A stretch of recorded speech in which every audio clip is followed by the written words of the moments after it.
The wind was dry that summer, hotter than usual.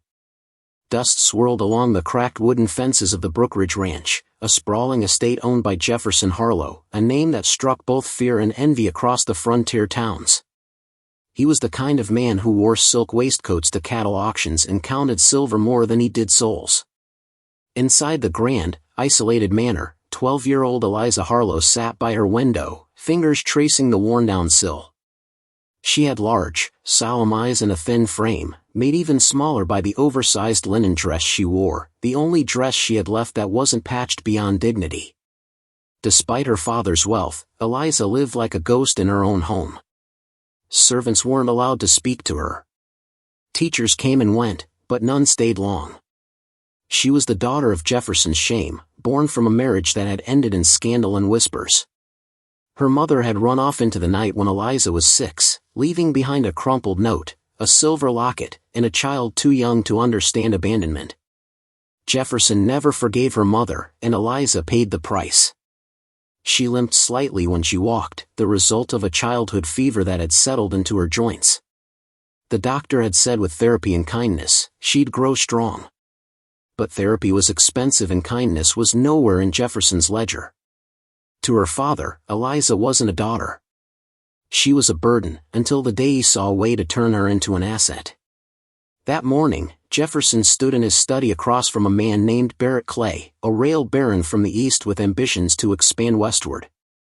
"I'm offering you prime land along the river and exclusive transport rights through my valley," Jefferson said, voice slick with persuasion. "All I want in return is partnership. And a guarantee that my legacy lives on." Barrett raised a bushy brow. "Legacy?"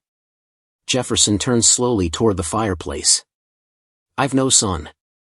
But I've a daughter. Eliza. You marry her to your nephew, make her your family, and this deal's yours." Barrett laughed, half shocked.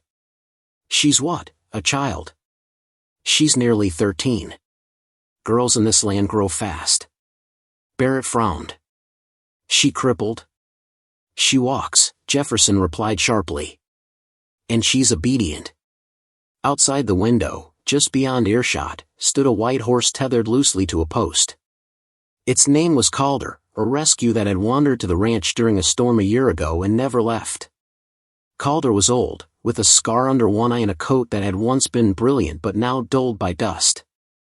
Most thought the horse useless, but Eliza didn't. Calder was her only friend. She fed him apples in secret and whispered stories into his mane. And Calder, for reasons no one could explain, followed her like a guardian. That morning, Calder had been dozing in the heat, until something in Jefferson's voice, cold and clipped, made the old horse raise its head. Later that afternoon, Eliza was called to her father's study, a room she was rarely allowed to enter. She stood in the doorway, her hands trembling at her sides. Jefferson didn't look at her as he poured himself a drink. "You'll be leaving this house in 3 days, he said flatly. "You're to marry Gregory Clay." "It's done." Eliza blinked. Who is Gregory?" Jefferson turned, glass in hand. "He's the key to your future. And mine. Don't ask questions." Her voice cracked. "But I'm only 12. You'll grow into the role. You'll live better than you ever could here. Do not shame me by whining like your mother." Eliza's breath caught. She wanted to scream. Run. But her legs didn't move. Outside the window, Calder stomped once, as if the world itself had flinched. That night, Eliza sat by the barn, arms wrapped around Calder's neck, her face buried in his mane. She didn't cry. She whispered, over and over, "I don't want to go. I don't want to go." And Calder stood still. Unmoving. Watching the manor. Listening. Because something about this deal, this so-called legacy, didn't sit right. Not with the girl. And not with the horse. The sun had not yet risen when Jefferson Harlow ordered the servants to prepare the carriage. "Dress her proper," he barked.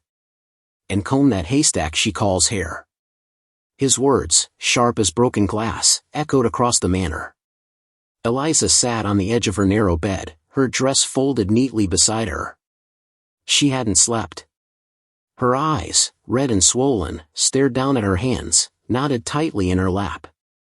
She didn't cry anymore. That was a luxury she couldn't afford. Outside, Calder paced the paddock restlessly. The old horse had been known to sleep through gunfire, but not this morning. Something had changed. He could sense it in the air, a current of dread carried by the wind. By noon, the carriage rolled out of the gates, rattling down the dusty road toward the neighboring estate, the Clay Holdings. The Clay family were nothing like the Harrows. They were newer money, louder money, men who built fortunes laying tracks and burning towns in their path. Gregory Clay, the nephew Eliza was meant to marry, had just turned 19. Handsome, well-dressed, and dead behind the eyes. He welcomed Eliza with a crooked smile and a bouquet of dry roses. "You'll make a fine addition to our name," he said, glancing not at her eyes but at her dress. "You'll learn how to behave." "I expect that." Eliza said nothing. She held the locket around her neck, the last thing her mother had left her, and clenched her jaw. Gregory's mother, a thin woman with too much rouge on her cheeks, leaned down. "You've landed yourself a good match, girl. Don't be stupid." That evening, Eliza was shown to a guest room with no windows. A lock clicked outside once the door shut. They called it tradition. She called it a cage.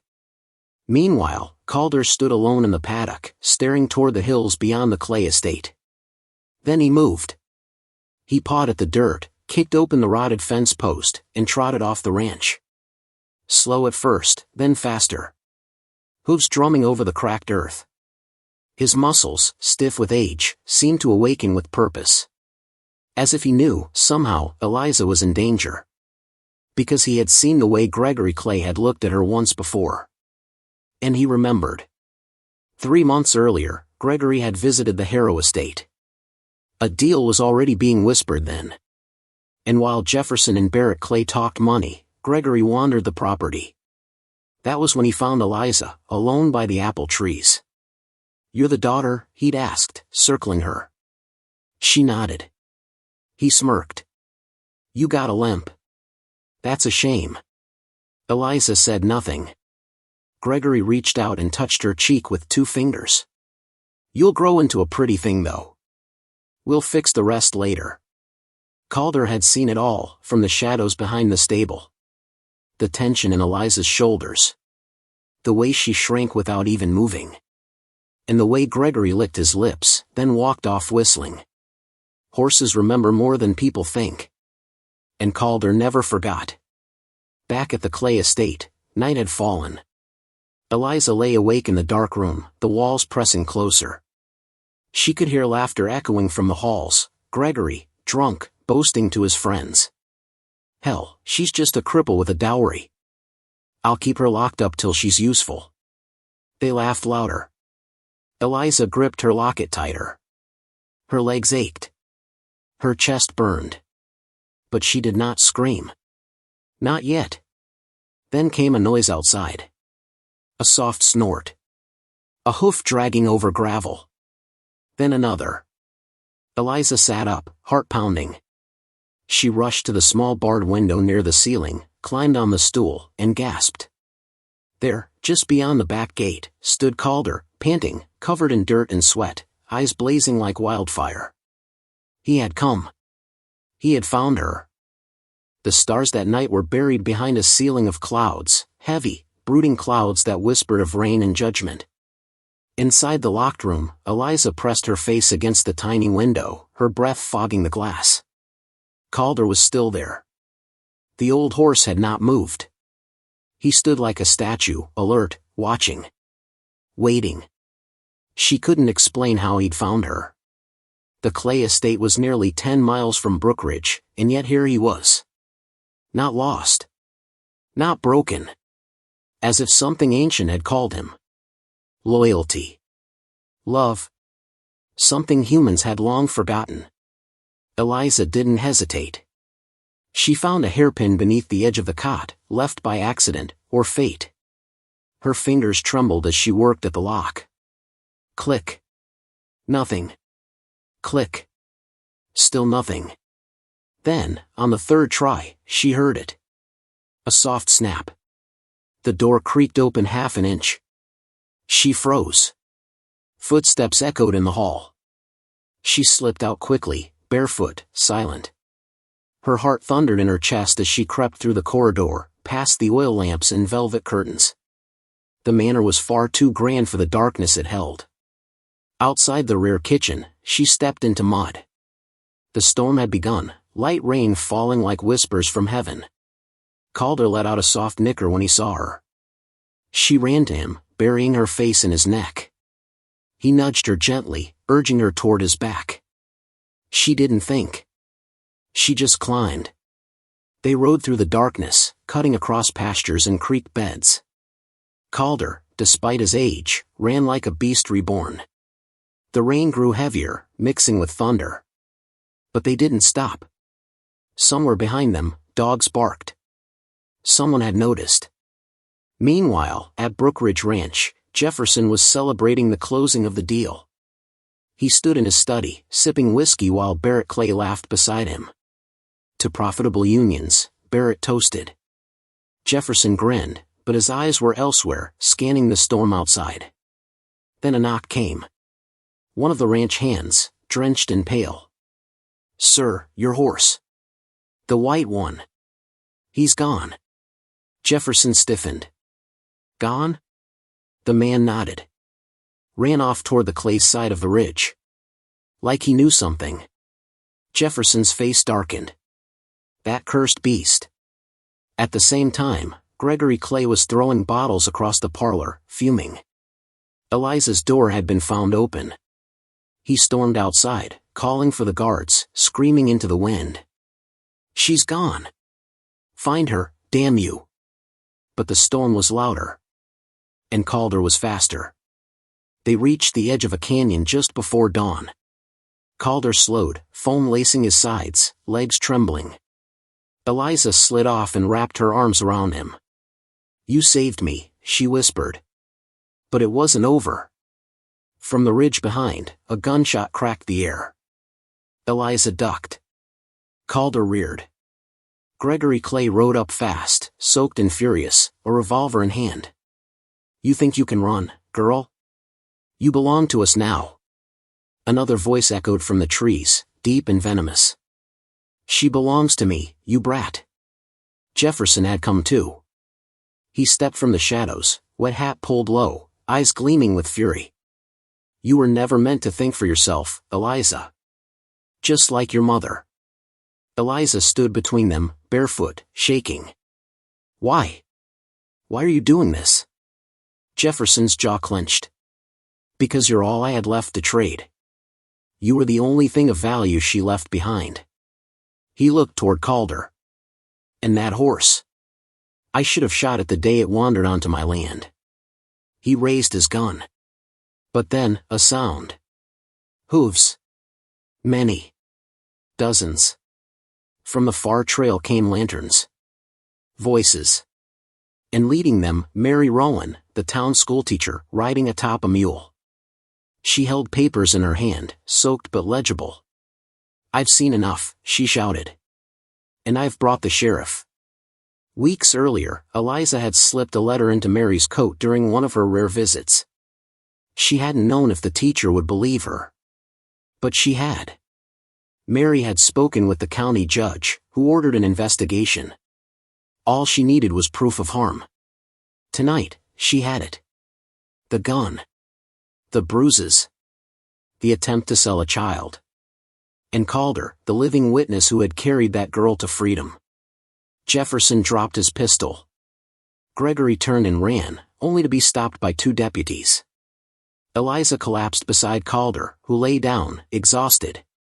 But he had done it. He had seen everything. And he had brought her home. It was a gray morning when the trial began. The town of Red Bank had never seen a crowd so large gather inside its small, worn courthouse. Farmers, teachers, blacksmiths, even drifters, filled the benches, shoulder to shoulder, as if drawn by something greater than gossip. They had all heard the rumors. A girl sold like livestock. A father blinded by wealth. A horse that ran 10 miles through a storm to save her. And now, they wanted the truth. Eliza sat quietly near the front, her legs tucked beneath her in a freshly washed dress given to her by Miss Rowan. Her hair was brushed, her skin pale but clean. Calder waited outside the courthouse steps, tethered gently but never far. He still limped from the long journey, but his eyes remained fierce and protective, always scanning the door, always alert. Inside, Jefferson Harlow stood at the defense table, cleaner than he deserved to be. His lawyers spoke in measured tones, trying to paint the ordeal as a misunderstanding, a father arranging a secure future for a troubled child. They called her fragile, confused, disobedient. But Eliza never spoke. Not yet. The prosecutor didn't call her first. He called Mary Rowan.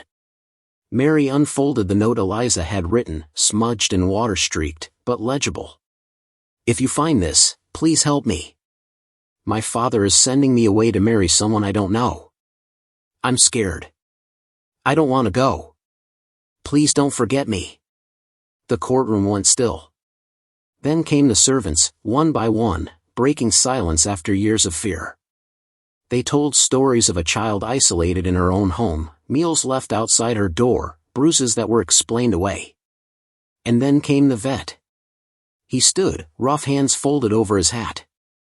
"I was called once to examine a white horse on the Harlow ranch," he said. The girl was the only one who treated it like it mattered. The horse had a limp, too. Same as her. They understood each other. Laughter rippled softly through the room. It wasn't mocking. It was recognition. The kind that lives in people who have been overlooked too long. Finally, Eliza was called. She stood on shaky legs, walked slowly to the witness chair, and sat. Her voice, when it came, was soft, but clear. "My father sold me like a mule," she said. "And when I tried to say no, he locked me up. He said I was nothing. But Calder thought I was something." She looked toward the window, where Calder stood watching, framed in sunlight. "He found me. He brought me home." The room held its breath. Then the judge leaned forward. "I've heard enough." He turned to Jefferson. "Mr. Harlow, your land will be seized. Your accounts frozen. You are hereby stripped of parental rights and sentenced to 15 years hard labor, not for money lost, but for the child you tried to trade." Gasps echoed. Jefferson slumped. For the first time, the man had no words. In the weeks that followed, the Clay family fled town. Gregory was never seen again. Barrett's empire cracked under the scandal. And the Brookridge Ranch was auctioned, its land returned to the townspeople Jefferson had once scorned. But Eliza didn't return to the manor. She moved in with Miss Rowan, sleeping in a small loft above the schoolhouse, surrounded by books and kindness. And Calder? He stayed right beside her, a white shadow in the fields, her guardian, her family. 1 year later. On a warm spring day, a new sign was placed on the edge of town. Eliza's Meadow, sanctuary for lost things. Open to orphans, injured animals, and anyone with nowhere else to go. The first guest was a dog missing a paw. The second, a boy who couldn't speak. The third, a girl whose father had disappeared one night and never returned. And Calder, old, scarred, but proud, watched over them all. Moral of the story. In a world where power and money often silence the weak, even the smallest voice can echo louder than gold, if someone listens. Sometimes, that someone walks on 4 legs. Sometimes, justice rides in not on a man, but on a horse. Recommended book, The Boy, the Mole, the Fox and the Horse by Charlie Mackesy, a gentle, powerful story about kindness, strength, and silent friendship. Bonus read, Black Beauty by Anna Sewell, a classic tale from a horse's perspective, reminding us how loyalty and cruelty shape lives. Call to action. If this story touched you, share it. Somewhere, someone is waiting to be seen, and maybe, just maybe, a horse is watching too.